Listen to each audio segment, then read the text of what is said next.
এজন্য আল্লাহ রাব্বুল আলামিন পবিত্র কোরআন মাজিদের মধ্যে স্পষ্টভাবে ইরশাদ করে দিয়েছেন, ইয়া আইয়ুহাল্লাযীনা আমানু লা তাকুলু রাঈনা ওয়া কুলু উনজুরনা।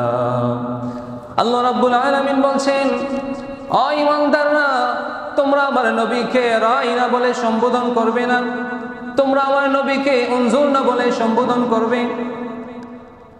মক্কার কাফির মুশরিক ইহুদিরা তারা আল্লাহর রাসূল সাল্লাল্লাহু আলাইহি ওয়াসাল্লামকে রাঈনা বলে সম্বোধন করত।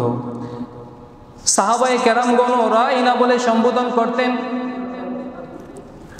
রাঈনা শব্দের অর্থ হলো আমাদের রাখাল, বোকা ব্যক্তি। আবার রাঈনা শব্দের আরেক অর্থ হলো আমাদের দিকে দৃষ্টিপাত করুন।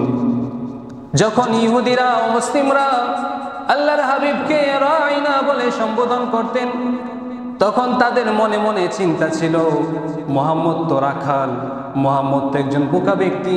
এই চিন্তা করে তারা নবীজিকে রাঈনা বলে সম্বোধন করত। তারা মনে মনে মজা নিত, মনে মনে রাসূলুল্লাহর শানে বেয়াদবি করত। কিন্তু সাহাবায়ে কেরামগণ যখন রাঈনা বলতেন, তাদের অন্তরের মধ্যে বিন্দু পরিমাণ কোনো বেয়াদবি ছিল না।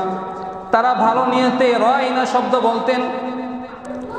কিন্তু আল্লাহ রাব্বুল আলামিন কিয়ামত পর্যন্ত সমস্ত মুসলমানদের জন্য এই আয়াতে কারিমা সাথে সাথে নাজিল করে দিলেন। আল্লাহ রাব্বুল আলামিন স্পষ্টভাবে ঘোষণা করে দিলেন, ও ঈমানদাররা, তোমরা আমার নবীর শানে এমন শব্দ ব্যবহার করতে পারবে না যে শব্দের মধ্যে বেয়াদবির বিন্দু পরিমাণ কোনো সন্দেহ আছে, যে শব্দ ব্যবহার করলে নবীর শানে বিন্দু পরিমাণ বেয়াদবি হয় এই ধরনের সম্ভাবনা আছে, এমন কোনো শব্দ আমার রাসূলের শানে তোমরা ব্যবহার করবে না। বলুন না সুবহানাল্লাহ। আল্লাহ স্পষ্ট নিষেধ করে দিলেন, লা তাকুলু রাঈনা। অথচ এখানে কিন্তু কোনো দোষের বিষয় ছিল না। সাহাবায়ে কেরামগণ যখন রাঈনা বলতেন, ওনাদের উদ্দেশ্য কিন্তু ভালো ছিল।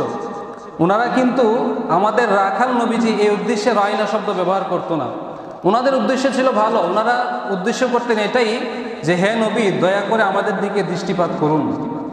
কিন্তু আল্লাহ রাব্বুল আলামিন দেখলেন অমুসলিমরা এই শব্দটাকে খারাপ অর্থে ব্যবহার করছে, যদিও বা সাহাবায়ে কেরামগণ এই শব্দটাকে ভালো অর্থে ব্যবহার করছে। এই জন্য আল্লাহ রাব্বুল আলামিন কিয়ামত পর্যন্ত সকল ঈমানদারদের জন্য নিষেধ করে দিলেন, তোমরা আমার নবীর ক্ষেত্রে কখনো আর রাঈনা শব্দ বলবে না, বরং তোমরা আমার নবীর ক্ষেত্রে উনজুরনা শব্দ বলবে। হে নবী, আপনি দয়া করে আমাদের দিকে দৃষ্টিপাত করুন। এটাই হচ্ছে আল্লাহর নির্দেশ।